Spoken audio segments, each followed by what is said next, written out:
Well, good morning, John. Good morning.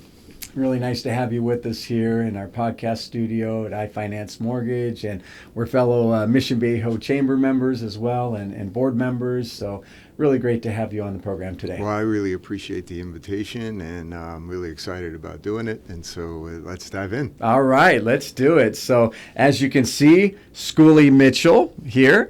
And just want to find out a little bit, how did this begin, your journey with Schooley Mitchell? Yeah, well, actually, Schooley Mitchell is something that kind of came about from just a lot of research, but my whole career has been in healthcare.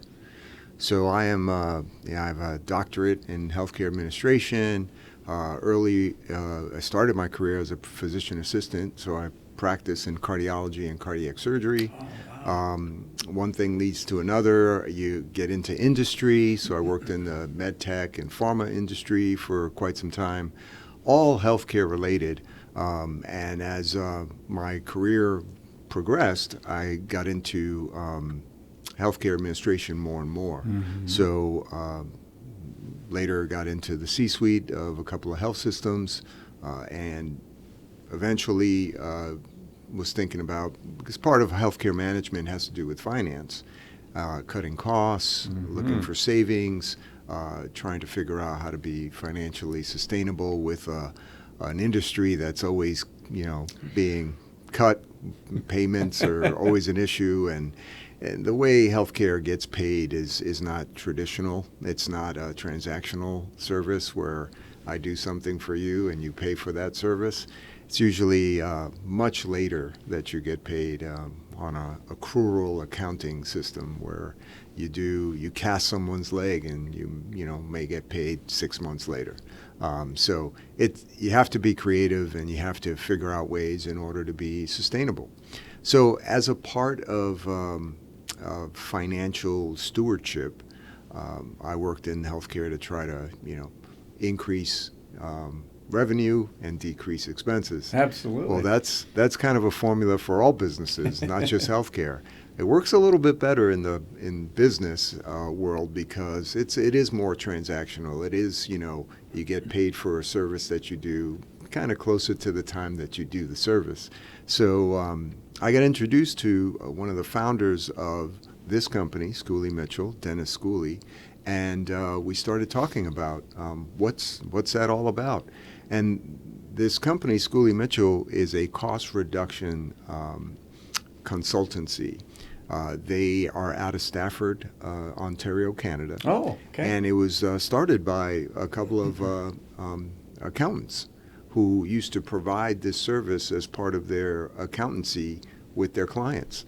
Just looking at overall their operating expenses and looking at where they can maybe help get the best pricing, optimize their contracts, their rates, and things like that. So it grew into being the largest cost reduction consultancy in North America. Wow. They are almost 30 years in business now with over $1 billion saved and over 31,000 clients across the U.S. That's and incredible. Canada. Yeah, so I was very interested. I wanted to know more about it, and it's pretty incredible. They work on a contingency-based model. So basically, it's pretty simple. It's 3 simple steps, really. You go in, you speak to a business owner, whether that's small, medium, or large.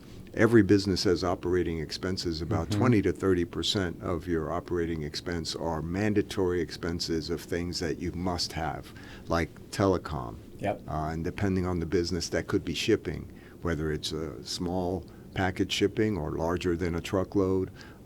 Then there's merchant services. Again, depending on your business, you'll how you have get paid, that kind how of you thing. get paid, or process the payment through credit card processing. So electronic payment processing, we call it EPP. There's fees associated with that. So basically, it's about 20 different categories of expenses that can be optimized. So we go in, we figure out based on the business what their pain points are, what are those expenses that can be reduced. We don't need to know bank accounts. We don't need to know back office. We just work with that specific expense category And we do an audit. So our audit involves us looking at every invoice, every item for the past 6 months to a year. And you'd be surprised, we look for billing errors. So we have proprietary software that allows us to look for billing errors, and we find billing errors most all the time. And so we make a note of that. We try to get our client reimbursed for that. We make a note of that. Next thing we do is, based on the expense category, we look at, okay, what level of service do you want and need? And let's make sure that you're not paying for more than what you actually want and need. Pretty simple, right? But you'd be surprised how many times a business whose really, their business is something other than looking at their expenses, Sure. right? And making sure they're getting the best rate and making sure they're not paying for more than what they need. Sometimes, you're paying for a phone line that's not been in service for quite some time, or you're paying for pickup of waste that you no longer do business out of that location anymore. It's pretty incredible, right? People just forget about that stuff, right? They put it in place, and sometimes we forget. Exactly. You're just paying the bill at the end of the month, or it's combined with other, like, particularly this happens in multiple locations, right? Where it's not just that one location where it would be easier to track for, let's say, that waste pickup, for example. But let's say you're, like we recently helped an orthopedic practice that had 4 locations, and they were on a contract with a waste management company, and their rates were going up. They were paying quite a bit for it. They had some biohazardous waste, and some special pickups. Well, they were scaling back at one location, completely pulled out of that location, so they were down to 3. But you'd be surprised how much longer after that place closed down that they were still paying for a pickup at a place that they weren't no longer at. So just things like that. And then so the first thing is the comprehensive audit at no charge to the client. Second is optimizing what you want and need. And third is, again, because of proprietary software and what we do in the marketplace every day, we know what the best prices are in the market. And we are able to then go to the vendor on behalf of our client. We have no vendor relationship. We work 100% for the client, and that's the business owner, and renegotiate the rates. Hey, let's talk about these billing errors we found. Let's talk about, some of the optimization of services that our client wants. And 3, we know that this is the best place in the market. So if you, want to keep your client, then sharpen your pencils and let's figure out how we can bring some savings to your client. And you'd be surprised, 80% of the time, the client, this business owner, stays with the same vendor because that vendor doesn't want to lose their client. They come back and sharpen it. They come back, they sharpen their pencil, and they say, you know what, we could do this. And so what we do then is we split those savings with the business owner for a period of 3 years. And we don't take a payment up front. During that period of 3 years, we're doing post-audits every quarter to make sure that they're realizing the savings that we negotiated. And if there is any incremental savings that during that time period, we want to pass those along to our client as well. So we've basically become the vendor watchdog for our client, and we do all the work for them. So we're not doing this plan and then handing it over to them to do. Yeah. We take it over. We're there. We're trusted. It's a relationship because obviously it's 3 years just for one category. And then what we often find is that there's another category that we can work on. So if we're working on waste, then they're interested in saving money on telecom, and then they're interested in saving money on other items. And so it just becomes this really long-standing relationship with our clients. And so we have to be credible. We have to do the right thing because otherwise that relationship wouldn't work. Yeah. So that's really the gist of Schooley Mitchell's cost reduction strategy for business owners. You never know whether the business wants to grow and they want to save some money and grab the money from the savings to do that, or they're struggling and they're looking to hire, or they're looking just to optimize a little bit of profit, or they're drowning, and these strategies really help them sustain themselves, grow, or just reinvest in the business. That's fascinating, John. That's, it's a lot of businesses today, I shouldn't say a lot, there are some businesses today that they're not as interested in the long-term relationship. It's kind of a quick, and I helped you, and here, I told you what you need to do, bye-bye, we got to go see somebody else.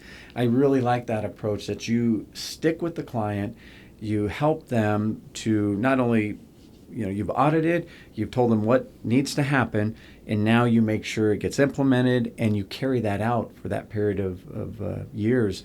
So what a unique approach to helping a business. Yeah, and a couple other things that I'd like to mention is that, if we do the audit and we don't find savings, well, there's no fee, no charge, no risk to the client. They at least walk away happy that they're optimized. And then we just establish a relationship to come check on them in the near future to make sure that's still the case. And they also have the ability to not implement the recommendations that we're making. That doesn't happen as often, because if we're bringing, on average, we get 28% savings for our clients. So it's hard to say no Yeah. when truly it's cost-free, right? Because it's like, I'm finding you money.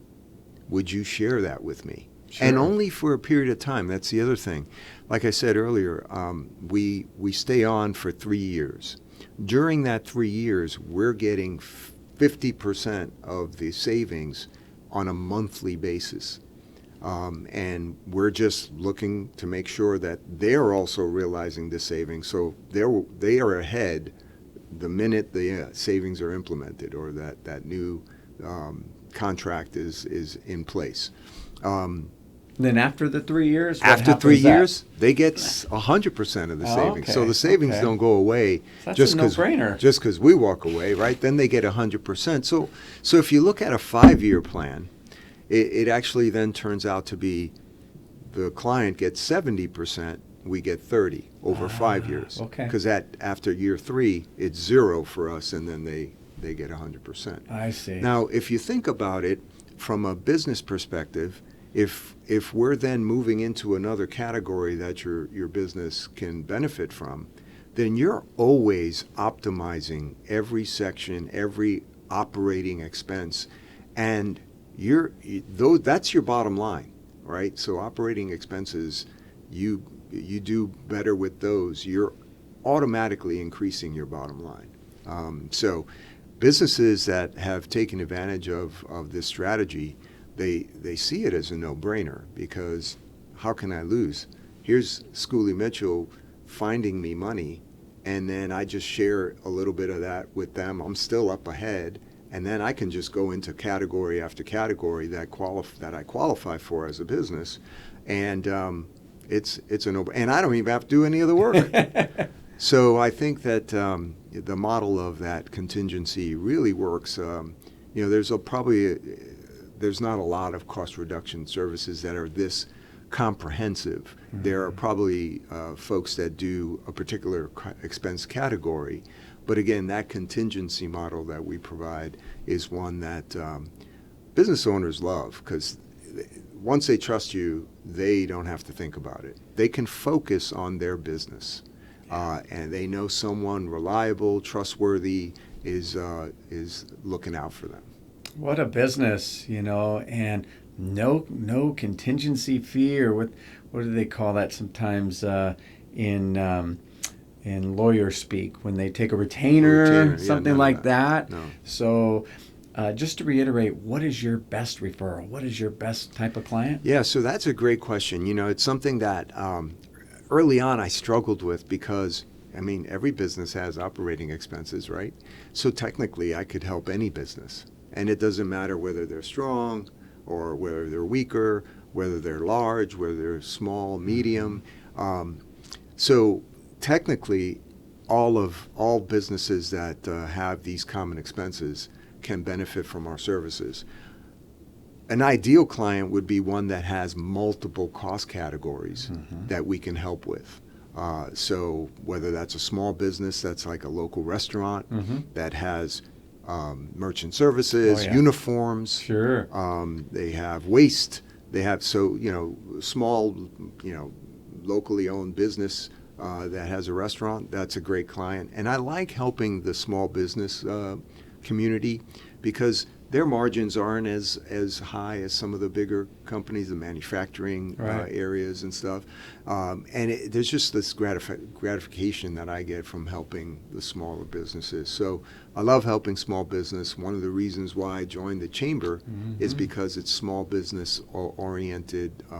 It's our community. And if you build up the business community in your community, it's just going to get stronger and better. Right? Yeah. So, well, that's amazing, and that's that's a great lead-in to, as we mentioned, we're both part of the Mission Viejo Chamber of Commerce. We're fellow board members as well. John, you handle the ambassadors, and I work with membership. And I always ask people as they're joining or they're contemplating joining the Chamber of Commerce, why? Why? Oh, because so-and-so said it would be great. Okay. Well, that's a good starting point, but everybody has to figure out why. Why? What are their expectations? What do they want to get out of the chamber? What do they want to put into the chamber? And I think people forget about that part sometimes. It's what can I get out, but what can you put in? So maybe we can talk about that a little bit. The reason why you joined the chamber, you were talking about that, but maybe let's elaborate on it. Why should somebody join their local Chamber of Commerce? Yeah, absolutely. I mean, the reason why I joined the Chamber was because I thought of it as a great way to meet some of the local businesses and not to get them as clients. To be honest, my motivation to join the Chamber was to just network and build referral sources. So I see everyone in our, let's say, our Daybreakers meeting, which is an early morning Tuesday meeting where local businesses get together and they share ideas and discuss and maybe share referrals. Yeah. So I look at every single member there as a referral source, and that's how I approach it. Not necessarily a client, but maybe someone that I can refer to and that can refer to me as well. It's a little harder to refer to me because of the business model, but to be honest, it's more intuitive because it's always a good time to save money. It's always a good time to reduce your costs, right? So it's just like I'm not selling a item or I'm not providing a specific service that, like, let's say, your automotive repair or things oil like change that. or brakes or or window coverings or something like that. But at the same time, it's one that brings lots of value. And when you think about it, you're paying that 50% for those 3 years out of money that is not coming out of your pocket, right? So I mean, it's a win-win. But again, I joined the chamber so that I can meet other business owners that I can help and that can help me and get exposure and network. I mean, when you think about what are the benefits, what are the pluses of being involved in a chamber of commerce and actually showing up and exchanging referrals, and it's that again, that community sense, that communal same purpose, helping each other. That's the reason why. And then also taking advantage of all the benefits that a Chamber of Commerce has to offer: the events, the ribbon cuttings, the networking, the all these different things that the advertising that can help your business. And there's no better way. Our business is 100% referrals. It's like you can go on my splash page or website and all that, but I'm not going to get the business that from someone visiting my website. it's a sit down, it's a conversation, it's how does it work and things like that. It's referrals, right? So if I have a client and I've saved them some money, number one is word of mouth. They're going That John guy, man, he's great. You Right. need to talk to him. Right. Or I would say, hey, what are some of the businesses around you? What other businesses do you have a relationship with? I've helped you. You think I can help them? And immediately they're thinking, wow, absolutely. I know, my neighbor, Jones Plumbing, they could use someone like you. I mean, they're out. They have fleet of trucks. They're out every day. They're trying to hustle and get some business. They're probably not looking at, their operating expenses or whether they got the best deal or if that great deal that they got initially is still going on. So yeah, why don't you call Jones Plumbing? They're my neighbor right next door. Interesting. That reminds me, just have you met Peter Franco-Dacus? Oh, absolutely. Right? Okay. Yes. Yeah, Easy Yes. Fleet. And I thought about that. I'm like, ooh, yeah, that would be. And he knows a lot of people too. And but I think that's really emphasizes the phrase "I know a guy" or "I know a gal." Right. That's really why I joined the chamber too. Almost I think about 9 years ago now. It was one of those things where I was young in my business, young in my career, and I'd been in it for a little while, but it wasn't really going anywhere. I needed to meet more people, and the right people, business owners, decision makers, and someone said, you should join your local chamber of commerce. I go, why? That's a bunch of old people. It's like I thought of it as like the Elks Club because I was younger then, and they just played bingo and whatever. I had no idea. And when it came down to it, I realized that these people, like you said, had a commonality. They really, truly cared about me and my business, not just throwing a business card in my face and saying, hey, call me when you need me. But it was relational. It was back and forth. You know me, I know you. We know a guy, we know a gal. Exactly. And we can refer. And so when I hear people ask, well, why should I join my Chamber of Commerce? I tell them the specific reasons you mentioned, but it's also one of the most affordable marketing tactics. For $250 a year, what is that, 20 something bucks a month? Right. X amount of pennies a day to market your business, to go and meet people, to have events, to showcase your business and help showcase theirs. There's a statistic out there, Doug showed it to me, our CEO. I forget if it's in the high 70s or 60s, but the percentage of people that want to do business with you, knowing that you're associated with your local chamber of commerce. When people know that you are associated with your local chamber of commerce, you have that sense of community, they're more apt to do business with you. Absolutely. I think not only that, but just because of that affiliation, there's a trust value. Mm-hmm. There's a little bit more of a credibility value that you're given by interacting with your chamber, being an active member, because you mentioned earlier, what you do. Not only what are the benefits, but what do you do? Because how much you get out of it is how much you put into it, right? Absolutely. And that's like a lot of things, but with the chamber, it's the same. So I started becoming very active. I go to every single Daybreakers unless I'm out of town or have a conflict, which is rare because it's pretty early in the morning. And so by doing that, I just got more involved. And as you just alluded to, as of July 1st, not only was I elected as being the treasurer of our chamber, but also the chair of the ambassador program, which I'm really excited about because it really goes hand in hand with all these benefits and the value of being in the chamber. I think the ambassador program is one that can bring that value to the membership. So lots of times, small business owners, they're very busy. Yeah. They get very busy with so many different things regarding their business. They join the chamber because they want that network, they want that referral, they want to be part of that community business environment, but then they don't go to the daybreaker meetings because they have to be at work early, or they don't go to a ribbon cutting or these other networking events that we have throughout the year.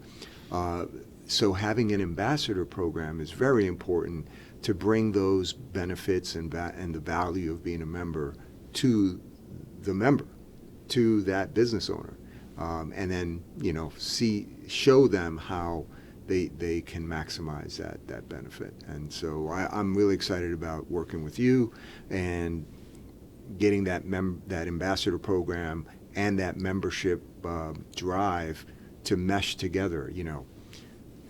Having touch points with memberships, and then in that last 3 months of their membership before renewal, really kind of exemplifying why being a member of the chamber and continuing to be so is beneficial. Yeah, it almost makes me think of the work that you do at Schooley Mitchell, that audit.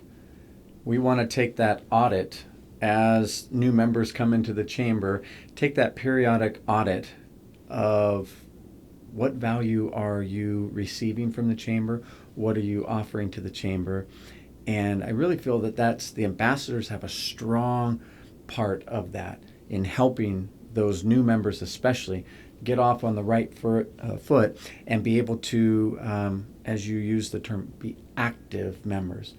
And there are some businesses that, maybe their business is going great. They're just a long-standing, business in the community. Everybody knows them. They don't do much advertising, right? Business just comes to them. And yet they want to have their name on the roster of their local Chamber of Commerce. Right. That's wonderful. They might contribute to certain major events, be a sponsor, things like that. That's good for them. There's other small businesses that absolutely need, to advertise and want that, and the Chamber can help provide that. But those regular active audits that we can do as ambassadors and with membership to make sure that people throughout the year are getting what they need and are offering to others what they need. And then those last 3 months, like you said, is kind of the time period where, honestly, as an ambassador sits down with them or calls them or meets them for coffee, hey, how's the last 9 months been? What have the last time we spoke a month ago, you were working on this. Has that come through fruition? Have you seen some benefits through that? Those one-on-ones that I know you had through the chamber, meeting other people, what came of that? So that it should be that by the time renewal comes, it's a no-brainer. Oh, my goodness, this has been a great experience so far. And so I really appreciate the words you're using, because having been the chair of the ambassador committee, in the past, I know what it took. We had up to 30 ambassadors at one point, actually 32, and it was a lot of work. But we also had, prior to COVID, we had a lot more members. We were hovering in the 250 range, right in there, and it was a lot. We had a lot of things going, and we're working back towards those things again. Yeah. So it's really refreshing to see you, John. Not only you're busy in what you do, but if you want something done, who do you give it to? Right. Give it to a busy person, Right. because we know how to get things done. And it's really refreshing to have you on the board. Your Thank demeanor, just everything. You've come into the Chamber of Commerce, and even in our Daybreakers breakfast networking, and just not like, hey, everybody, Schooley Mitchell's here, bring me your business. But we've appreciated, your membership, your active desire to help others. So that's gratefully I mean, at the end of the day, that's really what it's all about, right? And for us, to have something that we can help others with a minimal pain point, minimal, it's just a bonus. But even if you bring value, and that's the whole thing behind membership, right? So you don't want to have that conversation at the end and say, so where did you not see value, or what value did you, and then have that conversation where it wasn't really that beneficial for me. So in order to stay ahead of that, that's where those touch points are so valuable. Bring the value as you go through that year of membership or so so that at the end there's no question, right? Yeah. That's and that's the way it's been. I know for myself each year. I mean, it was easy to see those that not only are active. What we mean by that is actively supporting daybreakers, actively supporting our ribbon cuttings, where the decision makers are at there. All the governmental officials and their support staff come out to present to the new business owner that's having that ribbon cutting. So many networking events that we have through the year, our Women in Business Luncheon, just our signature events throughout the year. It's amazing when you actively attend, but then volunteer. Volunteerism is so critical to growing one's awareness of not only your business, but feeling good about yourself. That my company or those that represent me, maybe you're a restaurant, you can't be there, but you send representatives there to help. It's just it's a game changer. And when people think of, you stay in front of people. People say, "Oh yeah, I know John, Schooley Mitchell. Yeah, that guy. He supports everything we do. Yeah. And you stay top of mind that way too. It's really a no-brainer for people to be a part of their local chamber of commerce. So it's exciting. Well, I have one final question for you. We've seen the benefits that Schooley Mitchell can offer. It's really I use the term no-brainer because there's no cost, there's no fees attached to it, no retainers, no nothing. It's just, hey, we could save you money. That's great. And I love your business approach. Also with the chamber, wow, it's, again, one of those no-brainer things. So I'm a small business owner. I may be struggling a little bit, or I may even be doing pretty good. What advice would you have for people to be successful in business during these challenging financial times?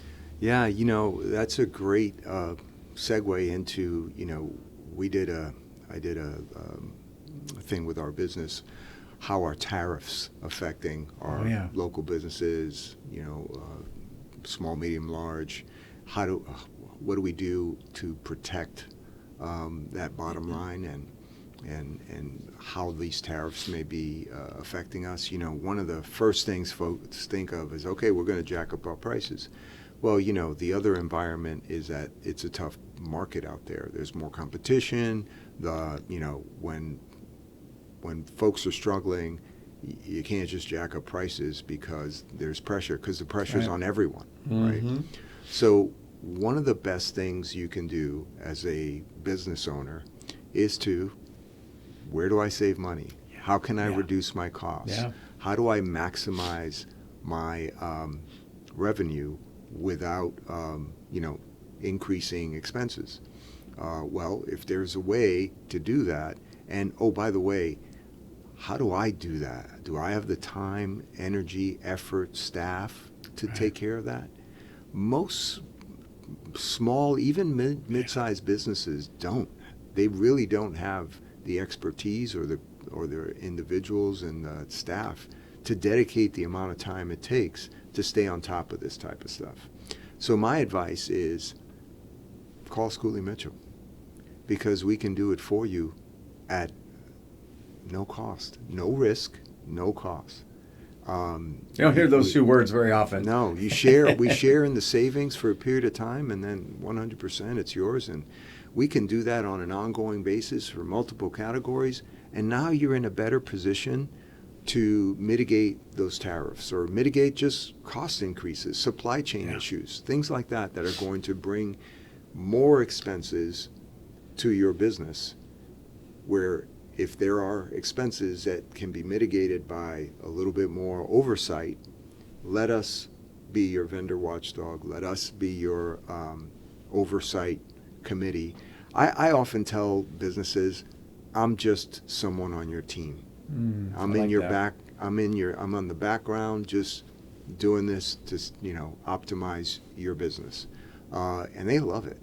So it's been a good run so far. It's a great model, and it's really beneficial. I think I get such a rush out of helping businesses and see the excitement in business owners' face when you've brought them the savings, and we give them options, and so. But like I said, most of the time they stay with their vendor and achieve these savings. That's great. Well, again, John Tejeda from Schooley Mitchell, also part of our local Chamber of Commerce in Mission Viejo, a board member, and I couldn't be more grateful to have you this morning on our podcast. And we like to feature our various members of the Chamber of Commerce. This is one way we do it, through membership as well. And if you'd like to be on our podcast here, please let me know. John Rodriguez with iFinance Mortgage, also the membership director for the Chamber too. And we will help advertise and grow your business through the use of this podcast as well. Thanks again for joining us today. Yeah, thank you very much. I really appreciate being here, and I look forward to working with you on the Chamber board. I'm excited too. Awesome. Thanks. Thanks.